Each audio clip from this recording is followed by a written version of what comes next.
باش گهدار بن خوچ کوبران کا چیه روشا مکردان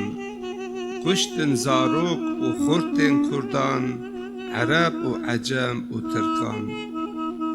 لدیس ام لپیوان دچن جهو دن رجی دبن دجمن خاینتی جی جهو ردکن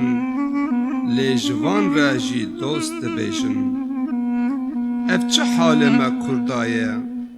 بیلو مبه و شرم گرانه خدایو تو آلی کار به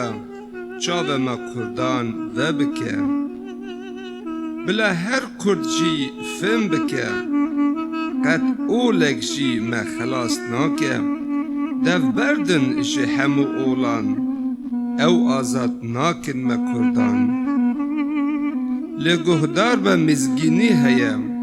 هم آزادی بو مجی هیا خلاص کر عیسی هاتیه خوازه مجی آزاد بکه خدان ابراهیم و اسحاق رحماوی جی پر زیده یه خوازه تجی عفو بکه تو گناه خواه جیره بیجه بیجه یا عیسی تو وره دل منی بقریش پاکش بکه ته جرما گناه من دایه رجا دکم من جی عفو بکه